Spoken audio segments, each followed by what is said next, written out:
Episode 980. We have a great time right before we record, and then we always regret not recording. Yeah, and then I'm always like, Susie, we should be recording this. You know. Well, listen, we can't record 24 hours a day. Right. And when we're always bringing the hilarity, what's to do? Please, we got to edit. Right.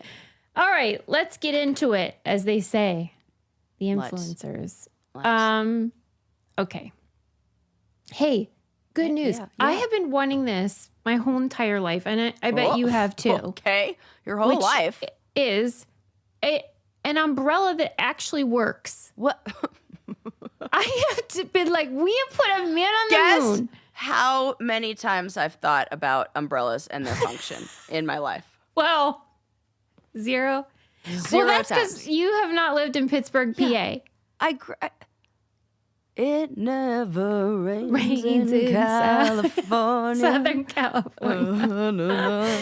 Yes. Well, listen, I cannot tell you how many times I have thought about umbrellas. And as my dad was a bus driver, Port Authority bus driver, and we have never bought an umbrella in our lives. Like because that's what people do. They leave them on the buses. Oh, you know? This makes sense. Of course. And nobody's gonna call Port Authority and be like, I left my umbrella. I left my umbrella. You're saying goodbye to We had so many umbrellas. Oh my gosh. That is so funny. And your dad's like, finders keepers. But it's like literally the only perk. So give me a break. But I'm just saying that it doesn't matter how many you have or how much you pay for them. They all suck. And as soon as a gust of wind comes your way, they turn inside out. You look like an asshole. Yeah. And there is just like no structural integrity to these things. That actually kind of feels like a nightmare. Sarah, I swear it would just whisk you away. Like, I can just picture you flying off. Please, are you kidding me? I can't. You probably just wouldn't care because you'd let your hair get wet. I would rather get wet than fuss with something. There's a 100% chance I'm losing it, and a 50% chance I'm opening it up wrong. And there is no way to look cool trying to put your umbrella back into the closed position. Susie, I now that you mention this, I do remember when I first moved to Colorado and I experienced rain. Yeah. You know? Precipitation. I remember telling somebody, it might even have been on here, that I had to learn how to use an umbrella. That I had to actually, you got to open this outside, and then there's a shakeout thing, and then when you're going into a building, there's a whole protocol. Yes, protocol is the exact word. There's a protocol. I am not familiar. In the same way, I had to learn how to do the snow thing. Yeah, and now I'm an expert. You know, and it is. Even when I lived in Southern California, it's so rarely rained that I would forget how to turn my windshield wipers on. Oh, I'm sure. And then it would be like this panic if it started raining, you know? That's why anytime it rains, we would always joke in my family that they would be like, Storm Watch 2000, and it would be like a drop.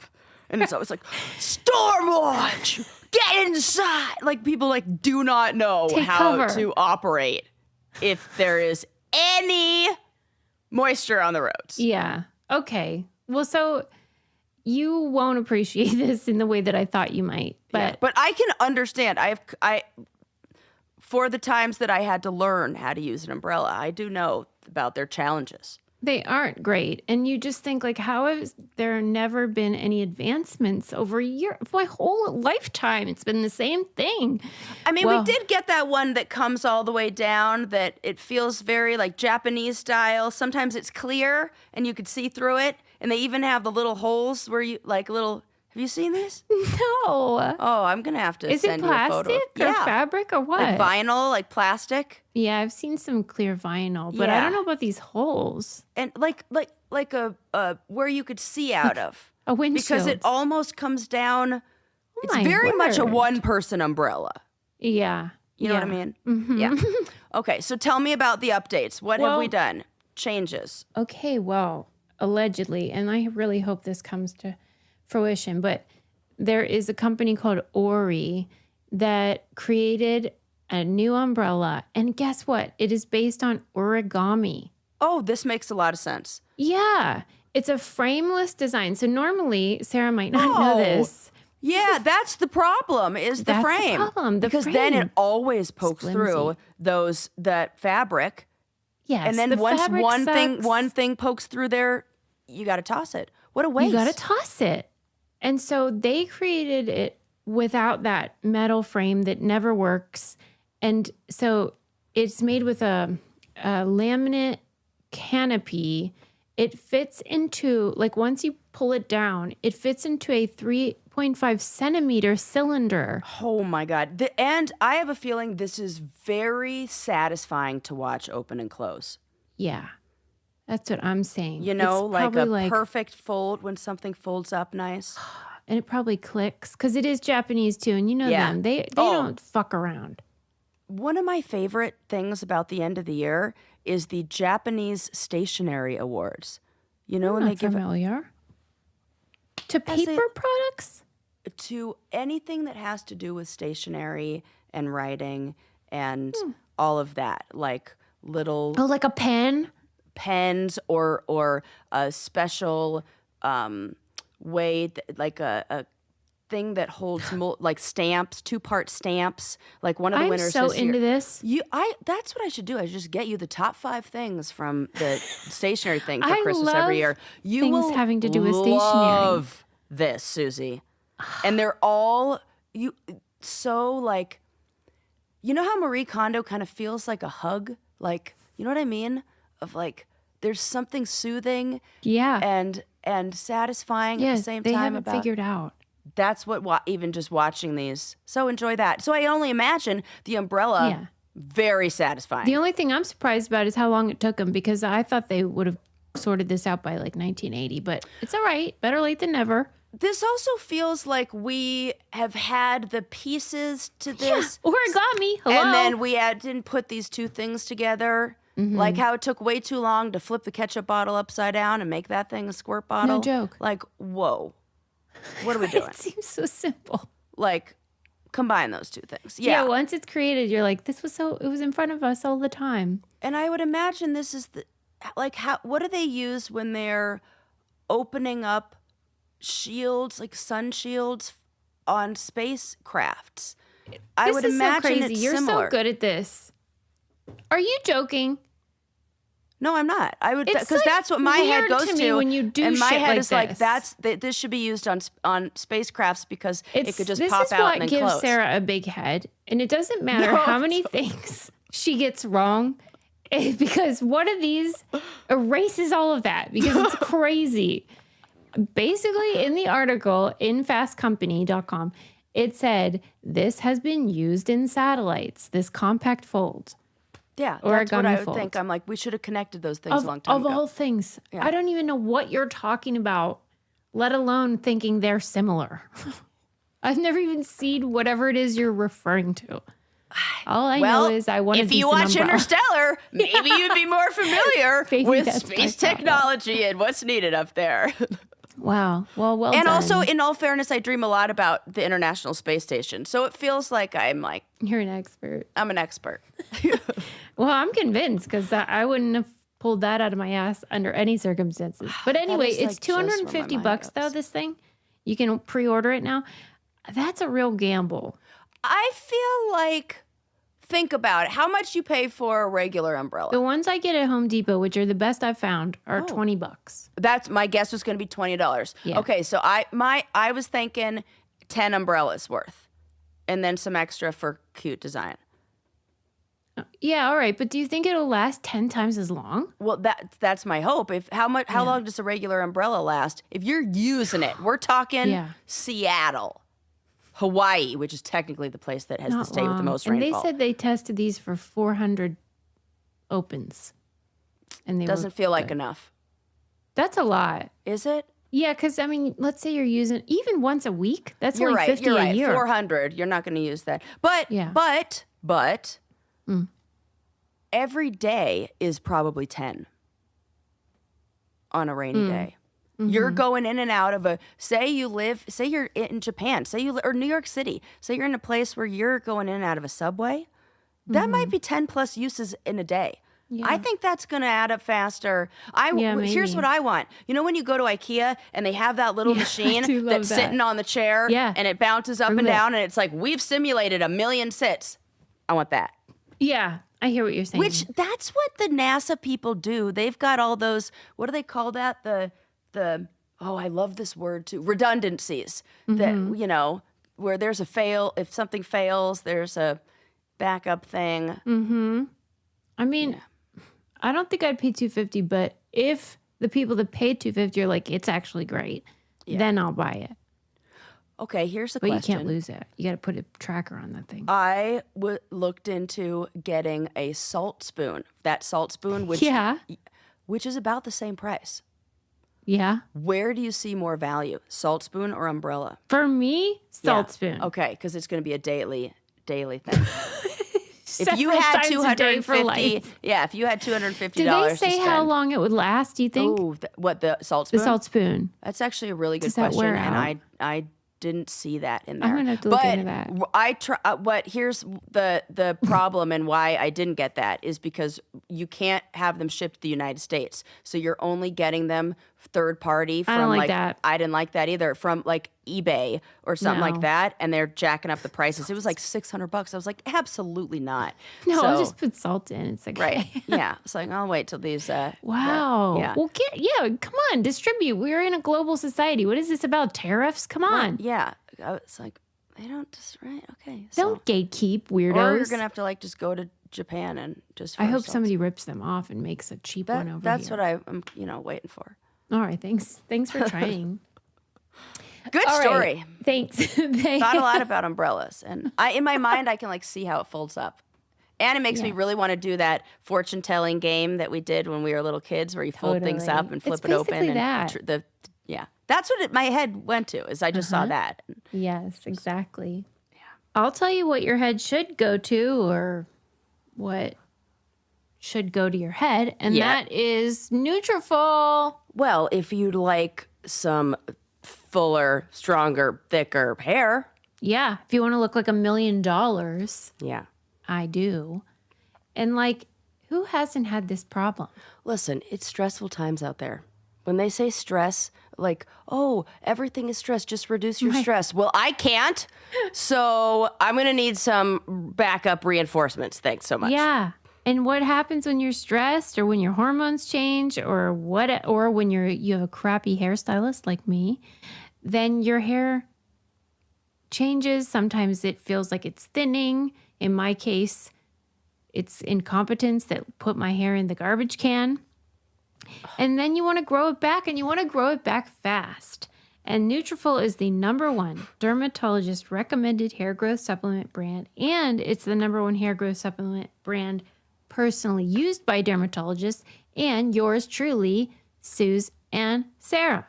Yep. And it is wonderful. It's been a godsend to so many people, including me. And now Sarah is on her hair growth journey. Yep. And you can let your hair be one less thing to worry about. See visibly thicker, stronger, faster growing hair in 3 to 6 months with Nutrafol. For a limited time, Nutrafol is offering our listeners $10 off your first month subscription and free shipping when you visit Nutrafol.com and enter promo code BrainCandy. That's Nutrafol.com, spelled Nutrafol.com, promo code BrainCandy. And maybe you just had a baby. Maybe you're going through a hormonal change. Well, give it a whirl. Okay, there was a short film on The New Yorker that caught my eye. Are you familiar at all with something called viatical settlements, which are... The hell are you even saying? These are, let's say you have a life insurance policy. Okay, I was going to say, this sounds like something if your Viagra doesn't work, or, It's worse, actually. Oh, gosh. If you have a life insurance policy and you find out you're going to die, you can sell your life insurance policy to an investor. So you get, 50% of what it's worth. And then they are able to cash out when you die. So they get the money when you die. And what this can accomplish is if you're sick and need money for healthcare. Okay. But the part that makes it tricky and what this short film is about is that in like the 80s, when the AIDS epidemic was happening, these men, usually men, were dying of AIDS and couldn't afford their care. Mm-hmm. And so they would sell their life insurance policies to these investors, mm-hmm. and they would use the money for health care. Mm-hmm. But then all these just like rich white guys profited off of the deaths of these gay men. And the man that made the film, he's gay, and he found out that his dad was one of these investors and had made a ton of money in the 80s off of all these dying gay men. And so the film is looking at like... Wow, if that isn't like... karmic. For that dad to then have to kind of face that. Okay. Yeah. Interesting. So the thing that made it, I don't know, I was glad I watched it because it really does make you think about the ethics of it, because these gay men were in a real bind.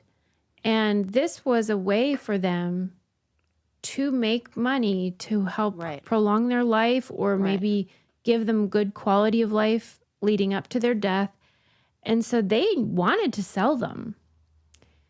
And then these investors were happy because in order to sell your life insurance policy to these people, you had to prove you were going to die. So along with the amount that the policy was worth and the price you wanted for it, you had to give them your T-cell count and your life expectancy. Oy. And that determined the amount that they would pay for it. Oh my God, that's gross. So the fewer months you had left, the This is sick because this just shows how bad our healthcare system is. This is what this is saying. That this is gross. We should not be even discussing the morality of either, because like the fact that a win-win situation feels so icky. Yeah. Like there's no right answer because the system is broken. That's right. It's the person shaking the jar of bees. Yes. Metaphor, because it's certainly gross to be gambling on someone's death. Yeah. But it's also we're sad. doing this right now in ways. Yeah. It's not gone away. Right. It's just changed and looks different. Yeah. And there are all those apps right now where you can bet on things. There's basically two professions now, gambling and murder. Right. That's and what they say. Prostitution. Yeah. Yeah. And that kind of feels like the best of them all. No joke. Everybody's happy. Yeah. You get money, they get sex. But because the women are running things now. It was just sort of, it's wild to think about the idea that people are willing to invest in something like that, and talk about a good investment. I mean, they were making 150%, on the money they put down. But here's where it got wild. Obviously, initially, this was a gold mine. People would buy 20 life insurance policies, and then they would make $1 gazillion. Yeah. But at a certain point, and you don't know when, they're going to find either a treatment or a cure for this disease, and you don't know when that is. And it may be before these people die, whose life insurance policies you gambled on. Then that's good. The nature of a gamble. Exactly. Fine. That's not how they saw it. No. Oh! No. Nope. Sorry, rich white guys. They were suing. Oh, I'm going to lose my shit. I can't take this. Are you kidding me? They were so mad. Oh, you just survived AIDS and now you're going to, or like you're not going to die. I should say that. Like these people aren't going to die and they're pissed that they made a bad investment. You. It's wild. That's not how that works. And they were just true. I hope they lost. They lost, they right? were the victims. I hate that. This is, oh my goodness. Man. When things are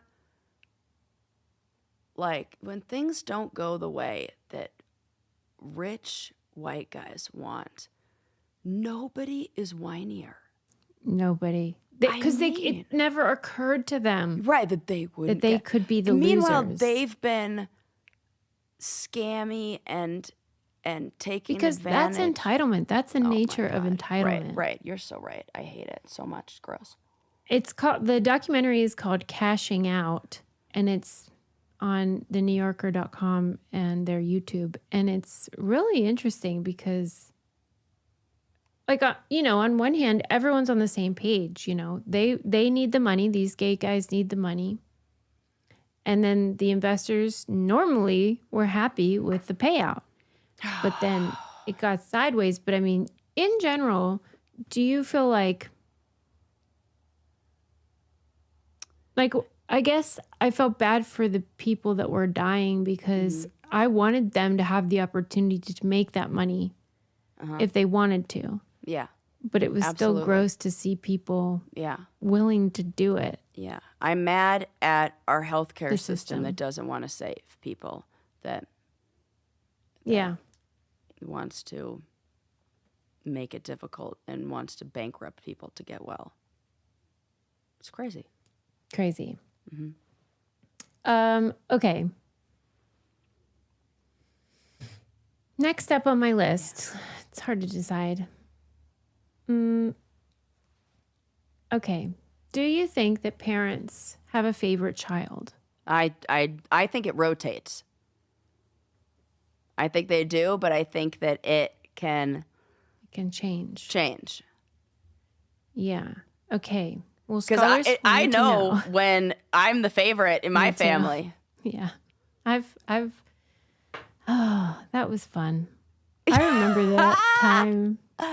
It really is fun when you're the favorite. Yeah, I think I might be the favorite right now. My mom is Really? like, that's not true. I love all my children equally. Well, no. I mean, they might love them all Who's equally. your favorite? Who do you like? Who do you like? Oh, yeah. Favorite is about liking. Yeah. My mom might pick Jordan, too. He is the most fun. I mean, it's hard to pick. You guys are all cute. Right. Well, scholars wanted to find out if it was true, because I think anybody that's had parents has felt they either are or are not the favorite. And so they had to try to figure out a way to find out the information, but parents aren't ever really going to admit it. Of course. And so they had to work around that. And so they asked questions like, which child do you spend the most time with? Which child do you spend the most resources on? Who do you feel emotionally closest with? Who are you the most disappointed in? And 2/3 of the parents had a preferred child, and it stayed the same over decades. Really? Yeah. Is it the one that's most like them or most different from them? Most like them. Okay. In politics and religion. Okay. Daughters and younger siblings were preferred. Yeah, that makes sense. That's funny because I always think it's like me, and then sometimes it's Lucas, and the youngest. Jordan and I are always like, Lucas is always the favorite. The baby gets her precious baby. Yeah. Well, imagine I'm the youngest and a daughter. Right. And I read that gravy train for a long time, but then when I changed my politics and religion, that's when it shifted. That makes a lot of sense. That took precedence over. Gosh, your mom has the opportunity to really play you guys against each other if she wanted. Yeah, there's so many people she could favor. Yeah. But even the study itself sort of disadvantaged middle children because most of the parents only had 2. Oh. So it's always like well, we don't know what they think about middle kids. You guys, the middle children always get Poor screwed. guys, yeah. So I think we all know that. Yeah. Nobody's like, oh, the middle child's the favorite. Yeah, they do get screwed. Because they're nothing. They're very independent, and they're very much they disappear. Doing things different than the firstborn. And they have different roles. What's their role? To disappear, though, I feel like. We'll call that to forge their own path. Why are you protecting parents? I'm more like can see like the flip side, the positives to there's like good and bad with everything. And it's like we need those. It's good and bad skills for the child, but it's sad that they have to do that. That the kids have to do. Yeah. That the middle child feels does have to like disappear. The middle child does that because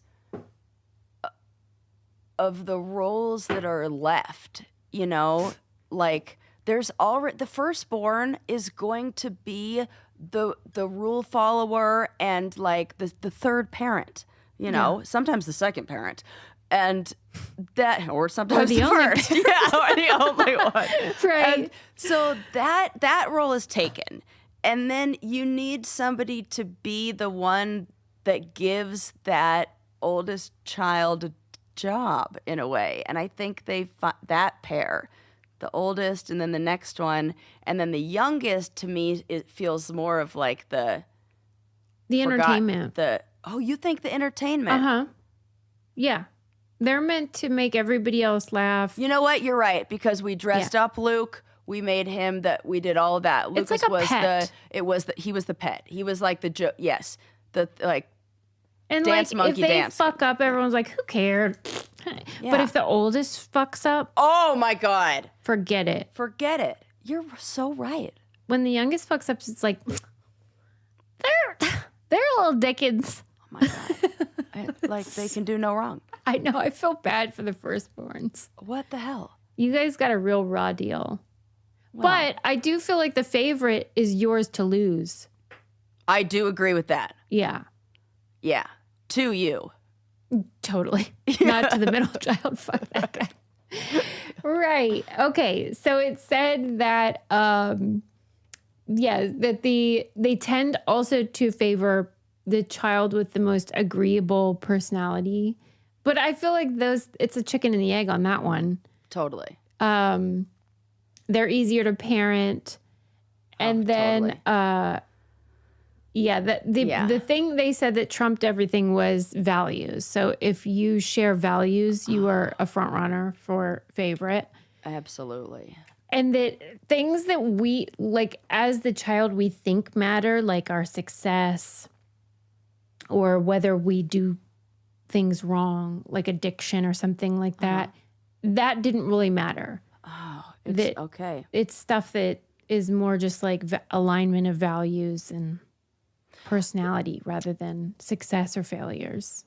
I think that's an important thing for people who feel like their parents don't accept them. That you don't need to be spinning your wheels or like working harder to achieve because it's not going to change the situation. Yeah, you're spinning your wheels. Yeah. And that's okay if you're not the favorite of somebody who has different values than you. Because the reason why you have those values is because they're important to you and you believe yours are right or you'd have theirs. So stick with that and stick with like knowing that even if you're not the favorite, you're true to yourself and you're not the favorite because you've chosen things that are morally and like in your heart important to you. Well, and think about it, really what we're learning from this study is even that if you are the favorite, it isn't because you're fucking great. Right. It's because you made that parent's life easier than 100%. This other piece of shit kid they have or whatever. It's really, you just... I didn't cry. Yeah. Lovely. Who doesn't love that? And I got to tell you, I only have one. But if I had one that was easy and one that was hard, I know for sure he'd be my fucking favorite. Absolutely. I knew which was my favorite dog based on those same things. I bet you dog owners and, well, dogs only, dog owners would all know that. If they have more than one dog, their fucking favorite dog is the one that's like. I will say I love them both the same, but I had a favorite. You liked one more. One I didn't even like. I love it. It's so cute, and I raised it from a baby. But what we also learned from the study, and this will come as no surprise to a therapist, is that those who feel they are disfavored are more likely to have anxiety and depression and strained familial relationships and engage in risky behaviors, drinking, smoking as teenagers. And they can't figure out whether the favoritism caused those negative effects or whether the children who are prone to mental health conditions are just less likely to be the favorite because they're harder to parent. It might be they're just hard to parent. Not clear. Yeah. But I think that info is good for you to know though when people are struggling with like my parents like my brother better. Right. But let it go. Like, right. That's probably because he's just like super like easygoing. And that doesn't make him better. Just made their life easier. If you struggle with that thought, then I think it will lead to those negative consequences, those negative, effects. But if you have that attitude of like, I just like him better because they both voted for the same guy, or they both whatever. Go off, do your own thing. Then I don't think you're going to have as severe of because it doesn't hit at your self-worth as much. I think if children are honest, if they're not the favorite of the parent, if they're truly honest, they would like kind of say they really don't like their parent that much either. Yeah, that you don't really want to be a favorite of that. Be like, that's not a compliment if they love you. Like, if they think you're the bee's knees, if you think they're hot garbage. Yeah, right, exactly. So, there you go. Science has taught us once again. Good lessons. I'll tell you what's not hot garbage. And that is Cozy Earth. I'll tell you, they're the exact opposite because they're the thing keeping me cool at night and regulating my temperature. Yeah, they are cool and they are not garbage. So they are the exact opposite. They're like the opposite. They get better with use. Better the more you wash them. I love my sheets. You know what it's like to go to a hotel or stay somewhere else and then come back and like your bed better? Yeah. Because usually you go to a hotel and you think, what do they know that I don't know? Right. Where are they getting this stuff? Right. Not anymore. Those days are over. Yep. You can have the luxury experience. You can have a luxury experience. You get the sheets, but the bamboo pajama set. Oh, yes. Hello. You can just walk around your house. Yeah. Feeling all soft and magical. Luxurious. It looks like you should be sitting on a faux fur rug and sipping a hot beverage that's fancy with some marshmallows in it. Yeah. It's real cozy, and this is if any time was cozy season, let me tell you, this is it.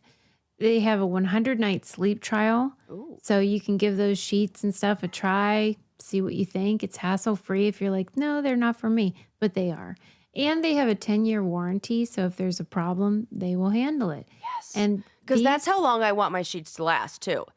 Like, I want to buy them, and, I want it to be really good material. Yes. I'm not about waste. And, back in the day, things did last that long.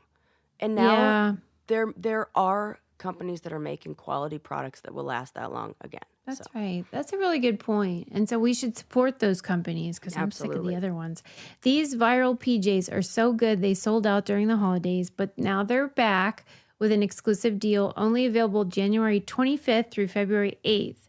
So head to CozyEarth.com and use code BrainCandy, BOGO, to get these PJs for you and someone you love. Oh, yeah. And if you get that post-purchase survey, be sure to mention that you heard about Cozy Earth right here on Brain Candy.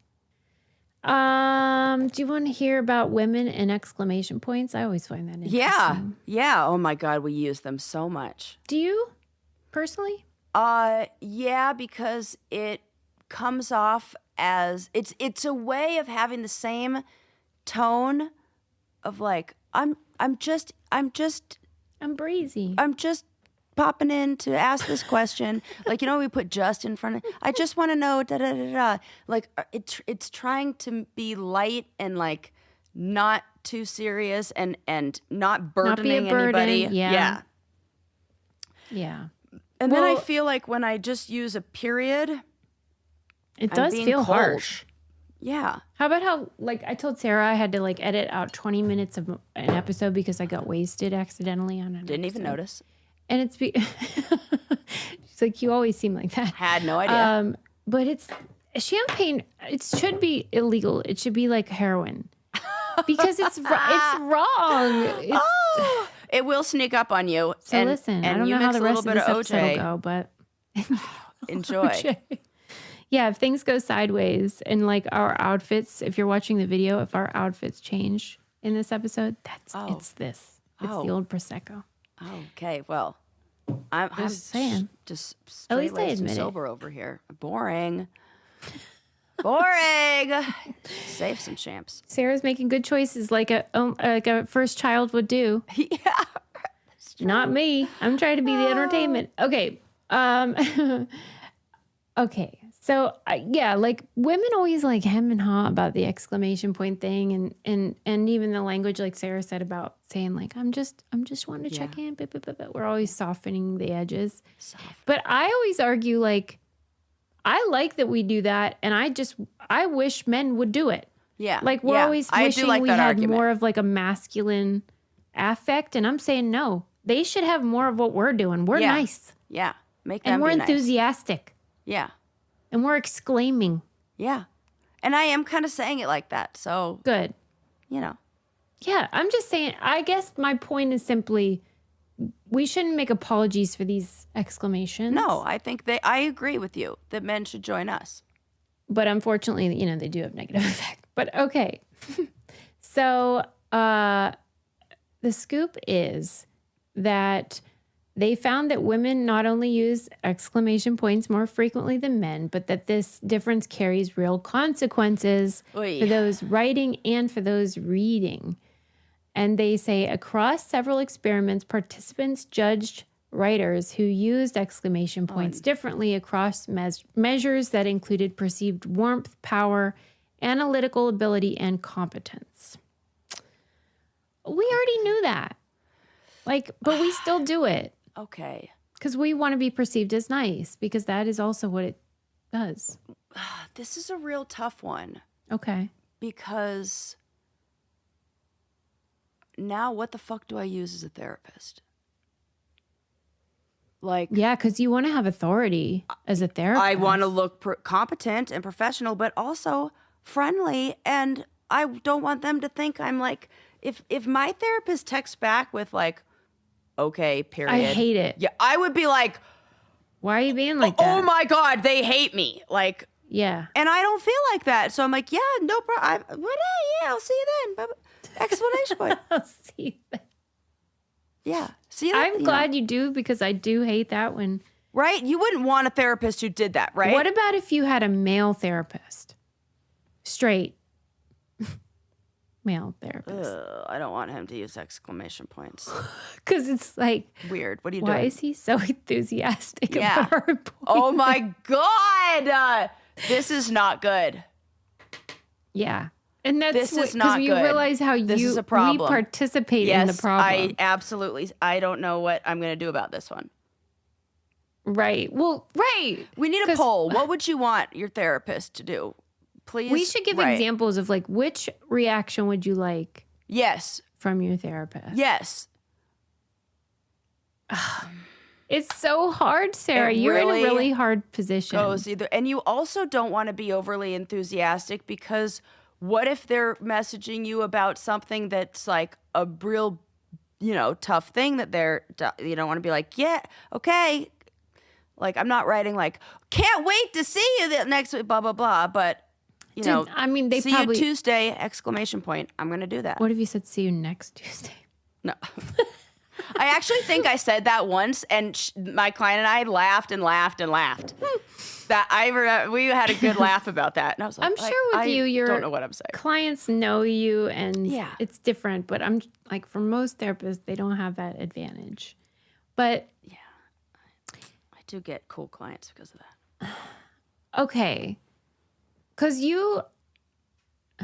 well, what do you feel like the balance is? You want them to know that you're qualified and competent. You're not going to like this answer. Okay. But I have always thought that we need to adopt what they do we need to change the exclamation points and how we do our sentences. You mean societally? Yeah. You know how in Spain there's the upside down question mark that lets you know it's going to be a question?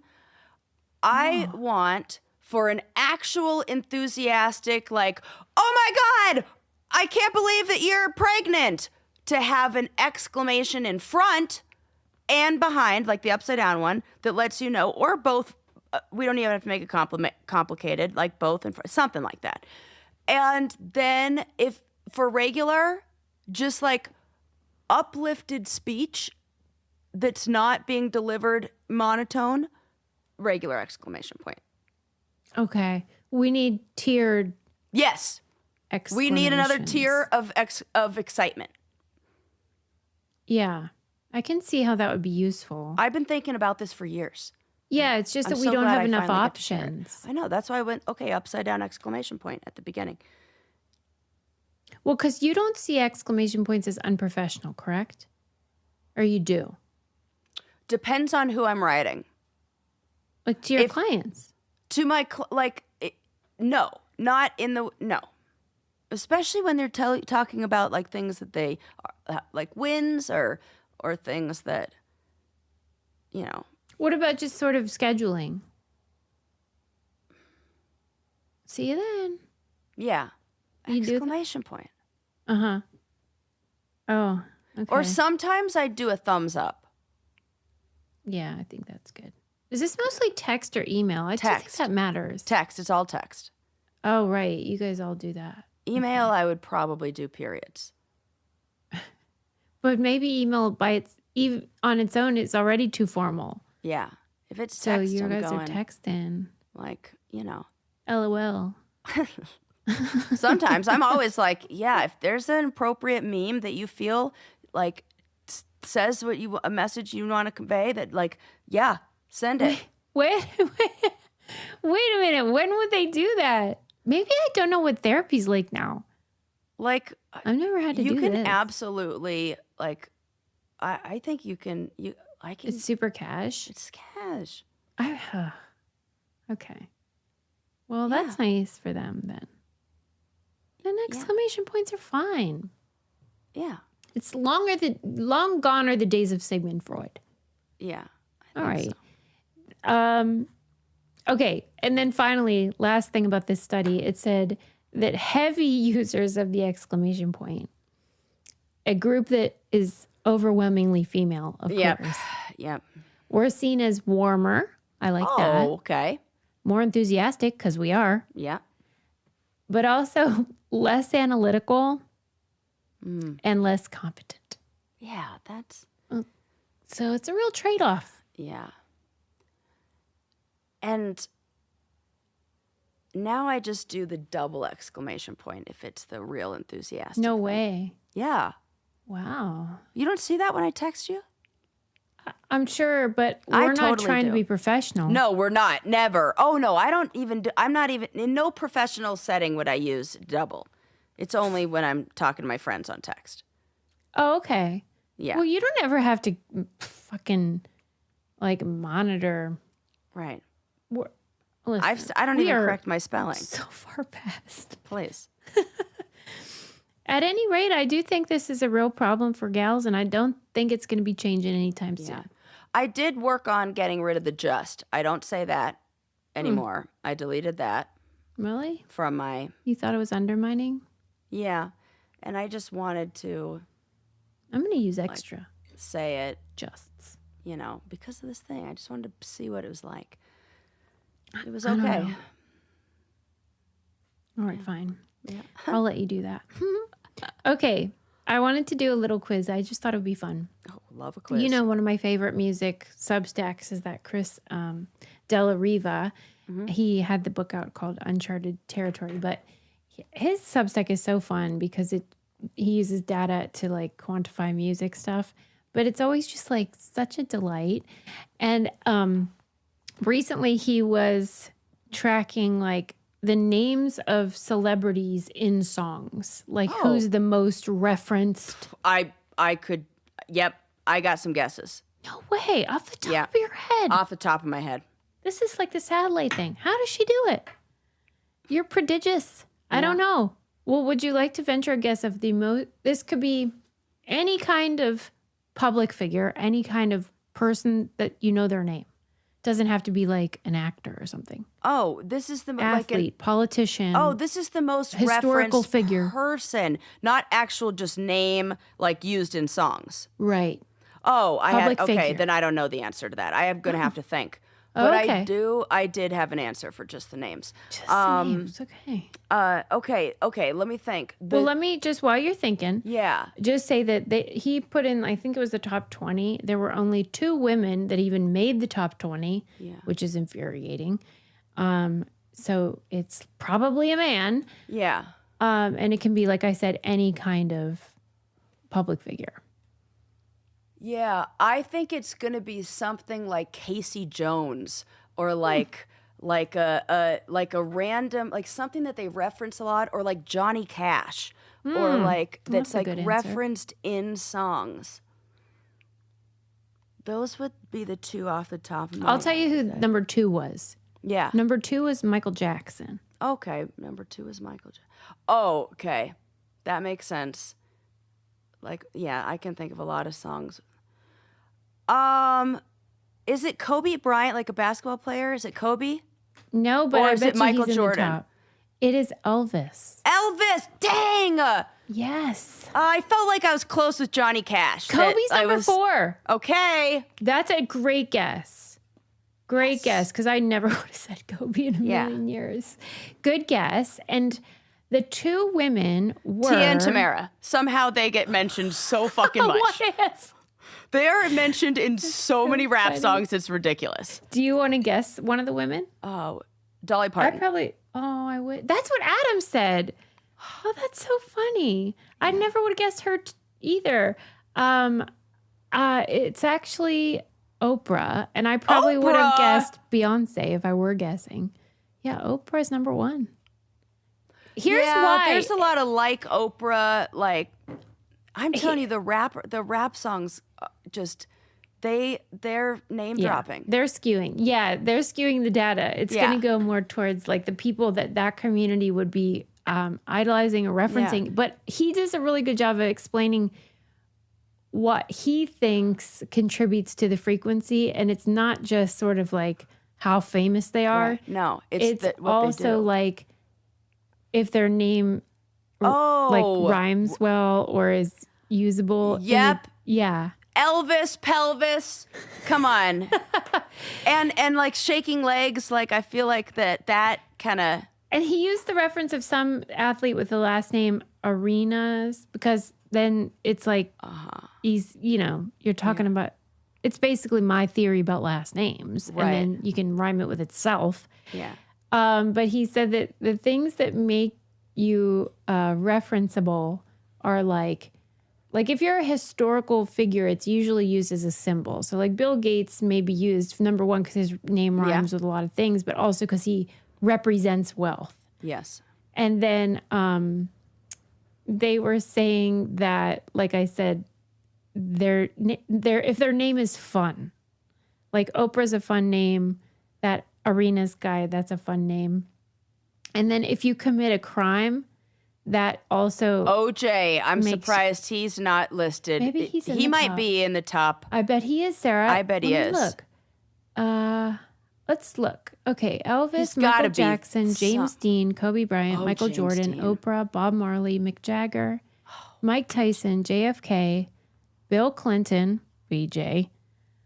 Julius Caesar, Dennis Rodman, James Brown, Napoleon, Mozart, Marilyn Monroe, Jimi Hendrix, Bill Gates, and John Wayne. I'm surprised. I'm surprised OJ isn't in there. Me too, because that is a very rhymeable, recognizable, and committed a crime. And play on words. Allegedly. You can do orange juice and, That is shocking. I'm going to mention that to Chris. I'm going to be like, can you believe? OJ, right. Yeah. Good one. Sarah's really good at this. Man, I'm on a roll today. Okay. This is fun. I swear to God, not to interrupt, but also to interrupt. I hate this, but also it's whatevs. I'm on my game because not only did I take my meds, but I also took my testosterone at the appropriate hour. I hate it too. I have no brain fog like what I would usually have if I don't take my testosterone. I have brain fog, and so I know that that's fucking it, and I hate that that's it. But that's testosterone. That's why none of us should feel good or bad about ourselves, because pretty much everything about us is chemical. Everything. Because if I skip that or I don't have that or the adhesive doesn't work, I'm like, it's not me. It's right. You were the one who was like, something's wrong this week. And then I got my estrogen tested and it was a bad batch I got.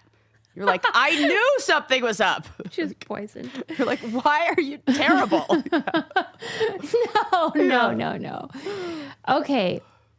So you know how like there are all these, we always talk about how like we've been on the air so long that they're like curing cancer practically. And discovering, things have happened. Confirming alien life, all that stuff. And we've figured out who Jack the Ripper is. No, I'd say we did. Right. But Golden State people Killer have figured out the Golden State Killer, Jack the Ripper, and there have been other things like that where like we've been on the air so long that they sorted it out. Yes. Well, we have another one. Oh, I love these.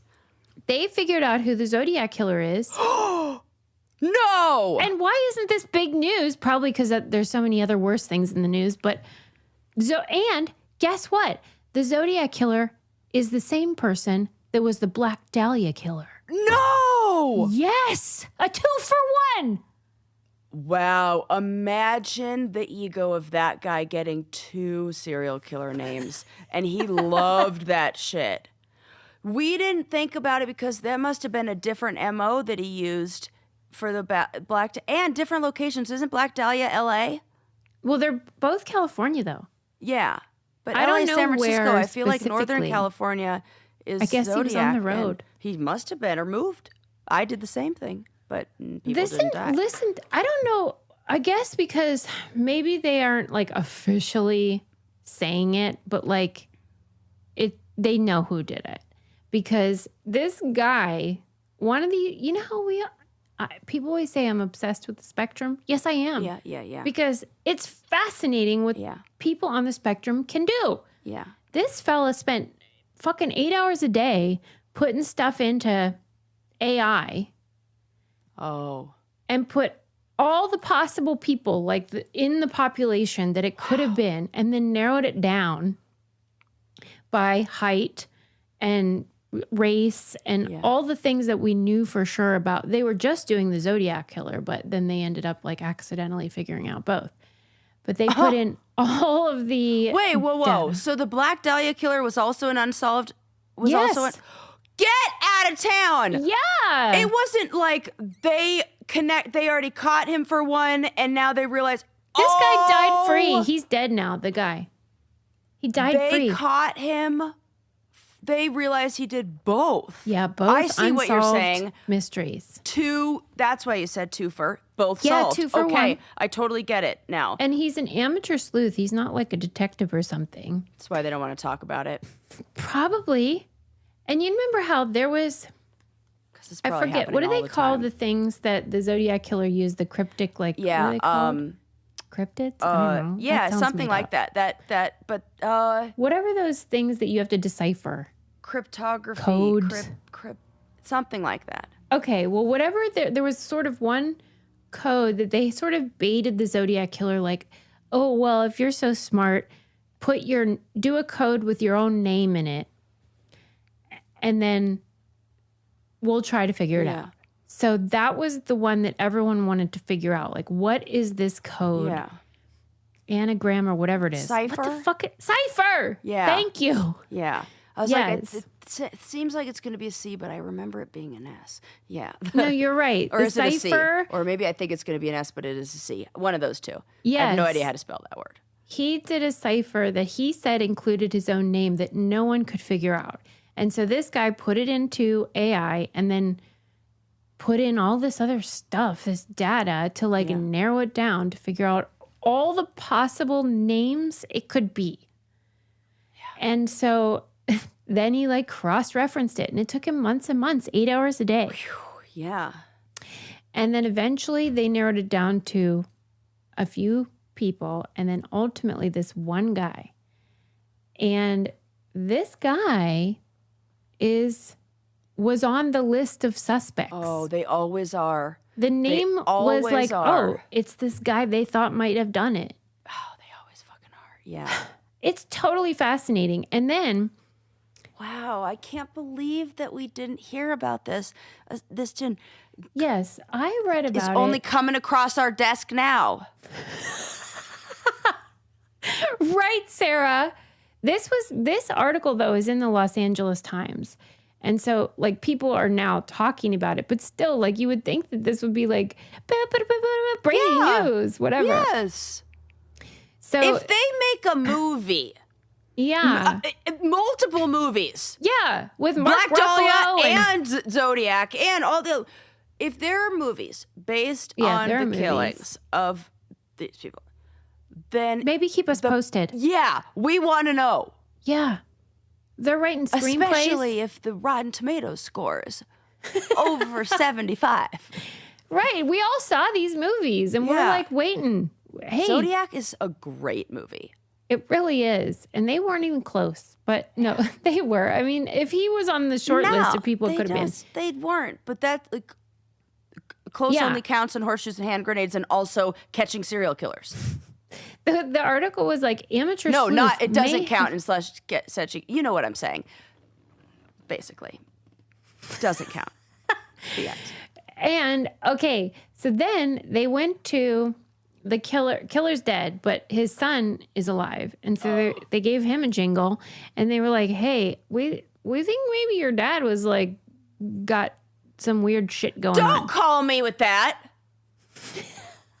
Don't. That's all we need.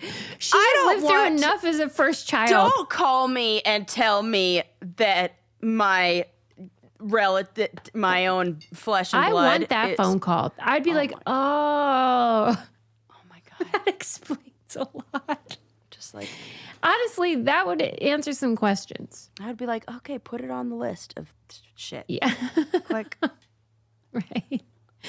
They called the son and they were like, listen, we don't know, but we think maybe something was going on. And they were like, he goes, that's so funny you say that because I'm sure he didn't say that. But essentially, like, he, on his deathbed... gave me this piece of art that he had made, and it was this drawing. The sketch is called Elizabeth, and it depicts a woman who is peering with one eye through a curtain of hair that hangs over her face. She's naked from the waist up. Her lower half is not visible. One of the nipples appears to be severed. The torso bears a series of marks that might be stab wounds amid an area of shading that suggests blood. On the night before the killing, the newspaper accounts say a nervous young man had been driving between motels in the area, desperately seeking a room with a bathtub and claiming his wife needed it. At the time, the bungalow complex, like the hotel that then let him in, it was called the Zodiac Motel. Two. Okay. And he's the one who named himself. He named himself the Zodiac Killer. Come on! In the letters. Yeah, obviously. Yeah. This is him. Yes. Oh my God. Oh my God. Oh my God. So he narrowed it down from a list of 71 million possible 13-letter names down to... Oh my God. Yes. So tip of the hat, amateur sleuth. Okay. You know what? And people were on the chat rooms, Reddit, are calling him arrogant. I'm like, arrogant. I would be arrogant too. I would be so fucking arrogant. No, they're He's jealous. confident. Yeah, because he got They're it right. jealous. They had all of the same tools. What do you want him to be, humble? All of the same everything, and they didn't think to do what he did. No, And he sorry. did. Yep. I would love to know more about the guy, though. I would love to know, like, why he would have done something like that. Like, what his story is. Yeah. Because clearly he had kids and... Oh, did he? Oh, you mean the serial killer? Yeah. Oh, I see. I see. You know what I mean? Like, Yeah. what happened here? Yeah. And what he was like. I want to know what he did for a job. And if you told me that he competed in like puzzle contests or like weird things like that, then I would be like, man, that tracks. They did say that, like, he was in the military, and he wasn't a doctor, but in his time in the military, he had to perform a lot of, like, doctor tasks and surgical tasks. And when these victims had situations where it was, like, somebody that understood physiology and surgery was maybe the person. Stuff like that. So anyway, case closed. We did a great job. Woo! Yep, it was all us. He's not arrogant, but we are. Yeah, absolutely. And I don't mind. Call me arrogant. Whatevs. So there you go. You're welcome. Wow. Good story, Suze. Wasn't it? And like, what? I would like to hear more of that and less of like... Yeah, everything. Politics in the news. Yeah. I want to hear about crimes that are solved. Yes, that's important. You know what I've been thinking about a lot? Good. What? Is the guy who hid the treasure. You know? Me too. Why have you been thinking about it? Wait. Why? Because I haven't heard anything about it. And it hasn't, there's no... Yes. Rumblings of anybody finding anything. And I feel like when you're that... I don't know, open about like when there's a Netflix documentary that comes out or you talk about a treasure hunt, you think more people would be like, let's go treasure hunting. Well, do you think... And I want an update. What do you think is the reason why it's not so splashy? He made it really hard to find. Yeah, and maybe he didn't do it in a way that... Like, that other guy really liked attention. Yeah. And I think this guy is just like really into treasure hunts. Yeah, I want more of the attention. Like I want to hear like the updates. I want to hear people. Yeah, nobody's died. Yeah. Boring. Because like that's an interesting idea though, that this guy actually did it the right way. He had all these like legal people involved, and so they made him say all this stuff like, here's where it won't be. It's not going to be And so then people aren't doing anything stupid. Right. So then it doesn't get in the news. Yeah. It's basically like the analog version of how social media algorithms are. Like they're designed to emphasize like extreme, whatever. Yeah. And yes. So that would emphasize the extreme, and now it's like regular, and we're like, oh. Yeah. Well, where's the treasure? Yeah. Where are people risking life and limb? Right. Interesting. Mm-hmm. Why have you been thinking about it? Because of our Candy Club D.B. Cooper book. So D.B. Cooper is the skyjacker, the only unsolved hijacking of a plane in American history is D.B. Cooper. And our book for Candy Club this month is called Skyjack, and it's about him. Well, it's about him, but like they still, it's unsolved still. Yeah. And so there's like these. Okay, I get it. Let's say 5 people that it could be. Huh.